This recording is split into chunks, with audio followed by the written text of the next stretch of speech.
Olá, queridos, tudo bem? Nós vamos estudar aqui o apogeu da civilização grega, né? É só uma introdução à civilização grega, né? A civilização grega, ela existiu por mais de 1000 anos, né? Por que a civilização grega é tão importante? Porque ela influenciou muito na nossa civilização ocidental, né? Temos algumas matérias de estudo, como a história, que é uma palavra grega que significa investigação. Nós temos a geografia, que vem, geo vem de Gaia, terra, né? Descrição da terra, né? Nós temos a botânica, né? Que está associada à natureza, às plantas. Nós temos também a biologia, a biovida, biologia estudo, né? Então, assim, a Grécia nos influenciou muito, porque a filosofia ela é a base de todas as matérias, inclusive matemática. Matemática. Naquela época, o mestre grego, o professor grego, a sala de aula era. Não existia sala de aula. O que existia era o mestre e os discípulos. E discípulos não eram obrigados a estudar, eles seguiam seus mestres para aprender mais sobre a vida, né? E naquela época, um filósofo grego, ele não era só filósofo. Ele era historiador, ele era geógrafo, ele era matemático. Então, assim, o campo de ação deles, o campo de estudo deles, era muito maior. Então, nós temos alguns filósofos que eles foram matemáticos. Nós temos, por exemplo, Platão, que foi um grande filósofo, mas Platão também foi historiador. A civilização grega existe por mais de 1000 anos, o período mais brilhante desse ficou conhecido como século de Péricles. Bem, Péricles foi um dos maiores governantes que Atenas teve. Por quê? Porque ele construiu o Partenon, né? Construiu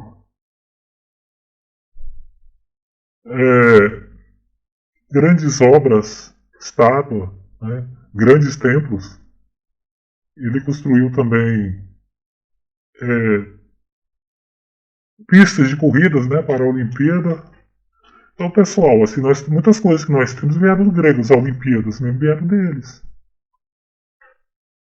É uma herança enorme que nós temos. Palavras como meta, palavras como ônibus, palavras como geografia, história, filosofia. Então nós temos muitas palavras de origem grega, muita. Que nos influenciaram demais nossa civilização. E uma palavra que destaca muito, essa aqui, ó, democracia. Vem de demo, significa povo. Não é demo do diabo não, meus alunos. Demo em grego é povo. Cracia é governo, governo do povo. Aí eles criaram isso aqui, ó, o governo do povo. Né? Depois a democracia ela foi evoluindo. Quando ela chegou lá no iluminismo com Rousseau, Montesquieu, Voltaire, ela se tornou soberania do cidadão. Aí quando chegou lá em Abraham Lincoln, ele escreveu a seguinte frase, Abraham Lincoln. Pessoal, vocês sabem quem é Abraham Lincoln? Abraham Lincoln, ele foi um presidente americano que libertou os escravos. Abraham Lincoln, ele falava o seguinte: o governo do povo para o povo pelo povo, porque ele adorava a democracia. E participava da democracia todos os cidadãos atenienses adultos. Bem, pessoal, para participar, felizmente, no início da democracia, era uma minoria. Era somente homens acima de 30 anos. Né? Que um homem acima de 30 anos já era considerado, na época, um homem maduro, né? Não é o caso de hoje, que a pessoa de 30 anos ainda tem muita gente que ainda está muito jovem, assim, muito inexperiente, mas uma pessoa com 30 anos na época era considerada já uma pessoa madura. Então era minoria, não participavam homens escravos, mulheres e crianças. Estrangeiros não participavam da democracia. Era direta, Por quê? Porque não tinha intermediário. Eles não elegiam deputados, nem senadores, nem vereadores. Eles faziam o seguinte: o cidadão, que participava das reuniões na Ágora. A Ágora é uma praça onde eles faziam as votações. Geralmente eles podiam votar com ostras ou até com pedras, né? Cada pedra significando sim ou não. Reuniões para discutir se calçava uma rua ou não, se fazia um esgoto, se construía um templo, se declarava guerra. Então todas essas reuniões elas eram decididas, todas as decisões eram decididas pelos cidadãos. Os cidadãos participavam. Bem, pessoal, lembrando, pessoal, que os escravos não participavam. Eram excluídos. Escravo, mulheres, estrangeiros não participavam. É lógico que com o tempo a democracia grega ela foi evoluindo. Com o tempo os estrangeiros começaram a participar, pessoas acima de 18 anos começaram a participar.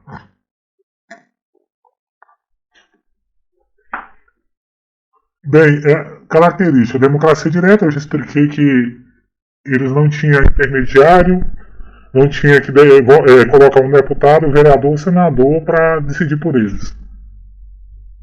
As reformas políticas foram Clístenes e Solon que realizaram. Eles ampliaram os direitos do cidadão, ampliaram, né? Proibiram a escravidão por dívida, porque na Grécia tinha escravidão por dívida, se a pessoa ficasse devendo outra, ela se tornava escrava da outra. Pensou, pessoal, se fosse no Brasil, todo mundo já era escravo, né?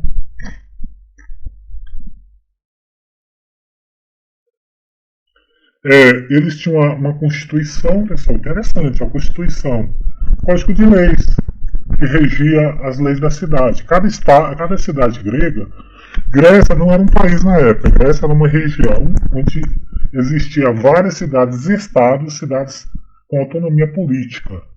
Ainda não havia um país, havia uma nação grega, né? Com costumes parecidos, com a mesma língua, mas não tinha controle central. Pessoal, os gregos eles têm umas práticas interessantes. Tem isonomia. Você sabe o que é isonomia? Igualdade perante a lei. Uma palavra muito bonita, né? A gente sabe que a isonomia ela foi uma luta que começou lá na Grécia e vai até os dias de hoje. Porque nem todos têm igualdade perante a lei.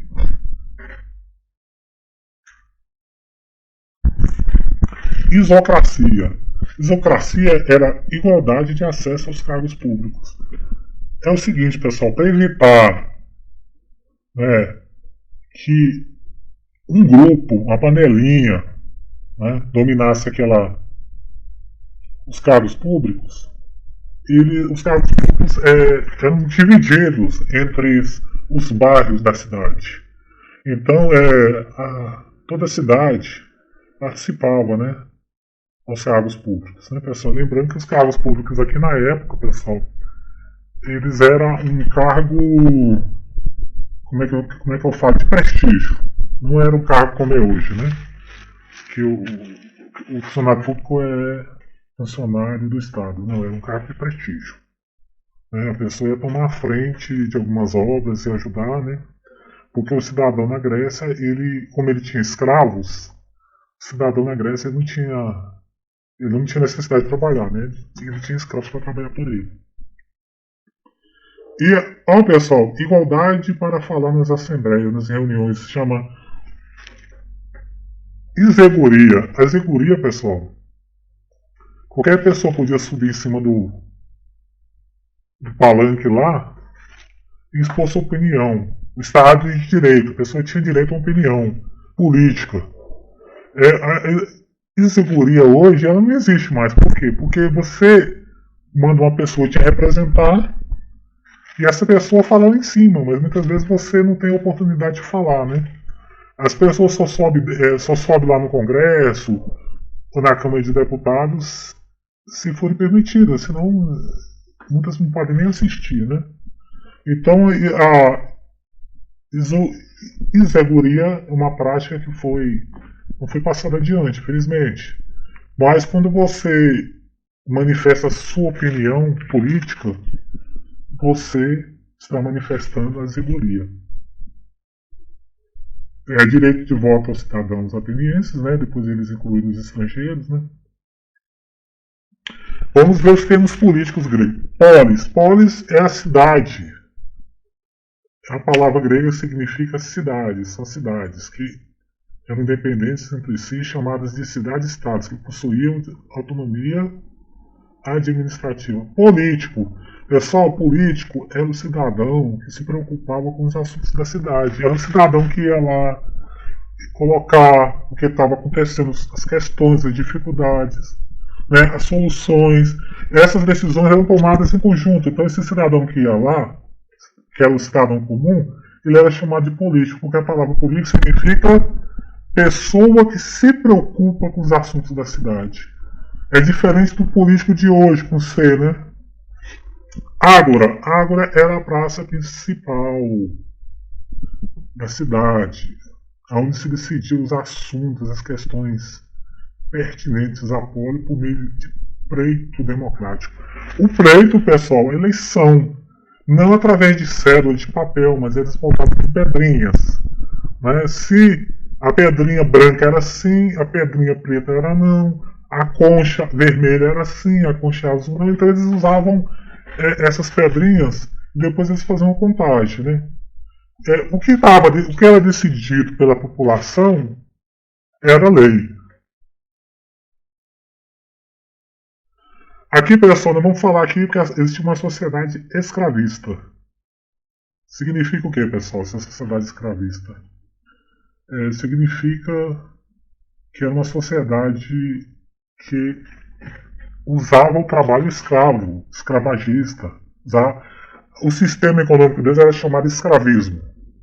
Né? Porque a mão de obra ela não era salariada, a mão de obra ela era escrava. Né? Todo cidadão, mais ou menos lá na Grécia, correquinho, mas pobre, tinha pelo menos 2 escravos, né? Mas tinha alguns que tinham chegavam a ter mais de 100 escravos.